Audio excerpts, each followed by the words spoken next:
Movie review of the film game changer. Coming straight to the point, cinema decent watch అండి, బాగానే ఉంది.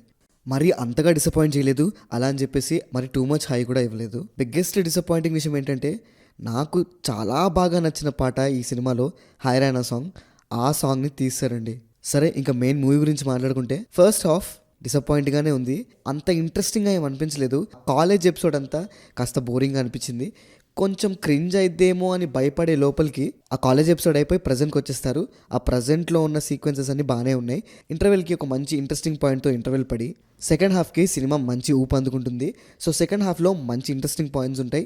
So వాళ్ళు ముందు నుంచే ప్రామిస్ చేసినట్టుగా పాలిటీషియన్ అండ్ ఒక ఐఏఎస్ మధ్యలో జరిగే ఒక బ్యాటిల్ ఈ ఫిల్మ్. అప్పన్న సీక్వెన్సెస్లో రామ్ చరణ్ గారు యాక్టింగ్ మాత్రం ఇరగదీశారు. సో పర్ఫార్మెన్సెస్ గురించి మాట్లాడుకుంటే, రామ్ చరణ్ గారు అండ్ అంజలి గారు వీళ్ళిద్దరు పర్ఫార్మెన్సెస్ వల్లనే చాలా ఇంపాక్ట్ఫుల్గా అనిపిస్తుంది ఫ్లాష్ బ్యాక్. దాని తర్వాత జరిగే టామ్ అండ్ జెర్రీ గేమ్ ఏదైతే ఉంటుందో, రెగ్యులర్గా మనం తెలుగు సినిమాలో చూసే టామ్ అండ్ జెర్రీ గేమ్ లానే ఉంటుంది. అంత ఇంప్రెసివ్గా ఏమి అనిపించదు. కేఆర్ అద్వానీ జస్ట్ సాంగ్స్ కోసం మాత్రమే ఉన్నట్టుగా ఉంది. అన్ప్రెడిక్టబుల్ అన్నారు కానీ స్టోరీ అంతా చాలా ప్రెడిక్టబుల్ స్టోరీనే. ఒక రేంజ్లో ట్విస్ట్ అండ్ టర్న్స్ ఎక్స్పెక్ట్ మాత్రం చేయకండి. ఇంకా శివాజీ రేంజ్ ఆఫ్ శంకర్ గారి కంబ్యాక్ అయితే అస్సలు కాదు. But it's a decent watch, చూడొచ్చు, దారుణంగా అయితే లేదు. ఇంకా టెక్నికల్గా మాట్లాడుకుంటే విఎఫ్ఎక్స్ కొన్ని సీన్స్లో చాలా బాగున్నాయి, బట్ కొన్ని సీన్స్లో కాస్త ఇరిటేటింగ్గా అనిపిస్తుంది.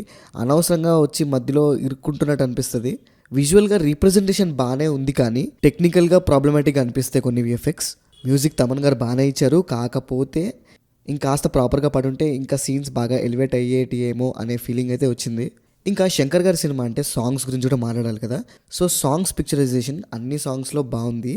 హైరానా సాంగ్ మిస్ అయింది అని చెప్పి ఒక డిసప్పాయింట్మెంట్ తప్పితే మిగిలిన సాంగ్స్లో పిక్చరైజేషన్ అంతా బాగుంది. రామ్ చరణ్ గారు సినిమా అంతా ఏమో కానీ అప్పన్న గారి పోర్షన్ వరకు మాత్రం అద్దర కొట్టేశారు యాక్టింగ్. మిగతా సినిమా అంతా డీసెంట్గా డిగ్నిఫైడ్గా చాలా బాగా కనిపించారు. కాలేజ్ పోర్షన్లో లుక్ బాగుంది, కానీ యాక్టింగ్కి తనకంత స్కోప్ లేదు అక్కడ. వెన్నెల కిషోర్ గారి క్యారెక్టర్ ఇంకేదో ఉంటుందని ఎక్స్పెక్ట్ చేశాం, కానీ అంతగా ఏం లేదు. సునీల్ గారి పంచెస్ అక్కడక్కడ బాగానే అనిపించాయి. అండ్ మనం ఎప్పటి నుంచో హైప్ అయిన ఆ డోప్ సీక్వెన్స్ ఏదైతే ఉందో అంత గ్రేట్గా అనిపించలేదు. బట్ స్టిల్ ఒక మంచి మెసేజ్ అయితే చెప్పారు. సినిమా ఎండ్లో ప్రతి సినిమాకి జస్ట్ ప్రాబ్లం చూపించి సినిమాటిక్గా ఎండ్ చేసినట్టు కాకుండా ఒక సొల్యూషన్ లాగా ఇచ్చారు. ఆ సొల్యూషన్ కూడా చాలా రియలిస్టిక్గా అనిపించింది. ఈ సినిమాలో ఎస్జే సూర్య గారి క్యారెక్టర్ని ఆయన ఒక వే ఆఫ్ డైలాగ్ డెలివరీ తోటి చాలా ఎలివేట్ చేశారు. అలా కూడా చేయకపోతే ఖచ్చితంగా ఆ క్యారెక్టర్ డౌన్ అయిపోయేది. సో ఓవరాల్గా చెప్పేది ఏంటంటే, బాగానే ఉందండి సినిమా, అంత గ్రేట్గా అయితే అనిపించలేదు, అలా అని చెప్పేసి దారుణంగా కూడా లేదు. Shankar mark Shivaji range of comeback మాత్రం ఎక్స్పెక్ట్ చేయకండి. దిలీప్ అన్న ట్రావెలింగ్లో ఉండడం వల్ల సినిమా చూడడం కుదరలేదు. తను కూడా చూసి తన రివ్యూ కూడా అప్లోడ్ చేస్తారు అండ్ లెట్స్ టాక్ వీడియో కూడా చేస్తారు. సో అదండి matter. This is Pranav signing off. Team Cinema Picture.